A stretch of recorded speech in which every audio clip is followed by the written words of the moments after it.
हम लोग इसको सॉल्व करते हैं। बीपीएससी एचएम के जो क्वेश्चन हैं उसको हम लोग सॉल्व करेंगे और देखेंगे कि इसका क्या सोल्यूशन होगा। तो हम लोग सबसे पहले चलते हैं फर्स्ट क्वेश्चन की तरफ, जिसमें कहा गया है कि प्रकाश संश्लेषण निम्न में तेज हो जाता है। अब यहाँ पूछा निम्न में तेज हो जाता है, तो अब देखिए अब सब लोग जानते हैं कि प्रकाश संश्लेषण सूर्य के प्रकाश की उपस्थिति में होता है।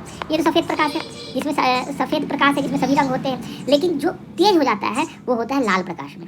सबसे ज़्यादा किस में होता है? सफ़ेद प्रकाश में होता है। लेकिन यहाँ क्या पूछा है? निम्न में तेज हो जाता है, तेज हो जाता है लाल प्रकाश में। तो पहले प्रश्न का यहाँ उत्तर हो जाएगा लाल प्रकाश। ये एच सीरीज है दोस्तों, ये जो क्वेश्चन का एच सेट है। अब आगे हम लोग चलते हैं, दूसरा है संज्ञा। ये देखिए करंट अफेयर का क्वेश्चन है, लेकिन बहुत पुराना पूछ दिया है, तो क्वेश्चन का लेवल का अंदाजा हम लोग इसी बात से लगा सकते हैं कि ये क्वेश्चन देखिए 2022 का करंट अफेयर से पूछा कि 2022 में गति शक्ति योजना के लिए आगामी 25 वर्षों के लिए कितना बजट आवंटित किया। गति शक्ति योजना में क्या सड़क, उसके बंदरगाह आदि का निर्माण किया जाता है। तो इसका उत्तर हो जाएगा 107 लाख करोड़। अगला क्वेश्चन है रीजनिंग का, इसमें 2, 5, 16, 65। तो अगला लुप्त पद क्या हुआ? तो इसको आप बहुत आसानी से बना सकते हैं। देखिए 2 के बाद 5 है, तो ये 5 कैसे आया? 2 × 2 + 1। तो यानी ये क्या हो गया? 2 दूना 4 और 1 5 हो गया। इसी तरह अगला पद है 16। तो 16 में हम लोग क्या किए? 5 गुना क्या, यहाँ 2 लिए थे, तो अगला हो जाएगा 3 + 1, 5 दिया 15 और 1 16। अगला है उसके बाद 65। ठीक है, तो 65 में क्या लेंगे? 16 चौके 64, 16 गुना 4। तो अब देखिए यहाँ 2, यहाँ 3 और यहाँ 4 + 1, तो क्या हो गया? 65। तो अब देखिए यहाँ 2, यहाँ 3, यहाँ 4, तो यहाँ क्या हो जाएगा? नीचे 5 हो जाएगा। तो अब हम लोग गुना कर लेते हैं 65 गुना 5। तो 25 के 5 हाथ में जाए, 2 6 5 30, 2 32 हो गया। तो 325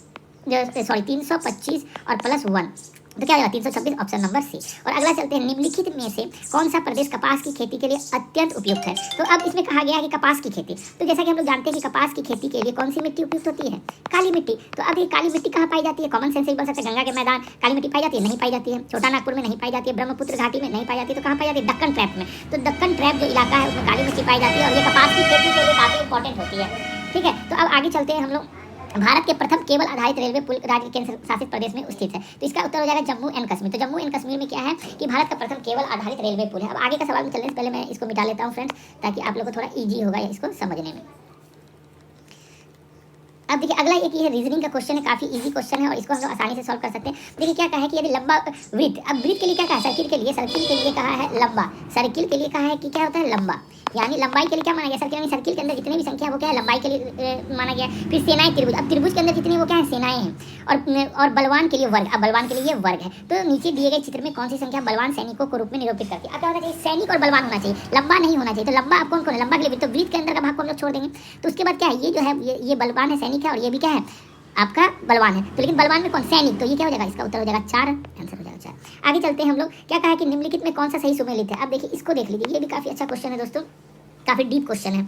इसमें कहा है निम्नलिखित में कौन सा सही सुमेलित नहीं है। अक्सर ये क्वेश्चन जो बीपीएससी होती है, आपका जो नॉर्मल वाला बीपीएससी 69, 68 जो आगे 17 होगी, उसमें इस टाइप का क्वेश्चन पूछा जाता है। तो अब इसमें कहा है कि निम्नलिखित में से कौन सा सही सुमेलित नहीं है? बी.आर. अम्बेडकर मूक नायक बिल्कुल सही है, लाला लाजपत राय अनहैप्पी इंडिया बिल्कुल, वैलेंटाइन जीरो, इंडिया अनरेस्ट जिसमें बाल गंगाधर तिलक को कहा था और शांति का जनक। ठीक है, उसके बाद सचिदानंद सान्याल बंदी जीवन। अब आता है Abul Kalam Azad, the guiltman of the India partition. देखिए ये गलत है आपका, क्योंकि अबुल कलाम आजाद की पुस्तक का क्या नाम है? कॉमरेड।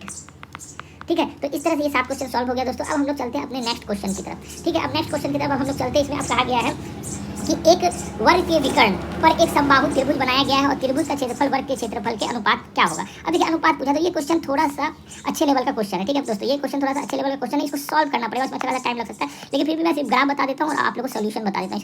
अब क्या कहा गया कि एक वर्ग के विकर्ण पर एक समबाहु त्रिभुज खींचा गया। देखिए ये वर्ग बन गया और ये इसका विकर्ण है। अब इस पर एक समबाहु त्रिभुज खींचा गया है। समबाहु त्रिभुज खींचा गया है। समबाहु त्रिभुज किसे कहते हैं? समबाहु जिसकी सभी भुजाएं बराबर होती है। अब इसको हम लोग आगे खींच देंगे इस प्रकार से, ये एक आपका चित्र बन जाएगा। अब इसमें हम लोग मान लेंगे इसको A B C और इसको मान लेंगे हम लोग D। तो अब इसको हम लोग सॉल्व करेंगे फॉर्मूला से। तो फॉर्मूला क्या होता है इसका?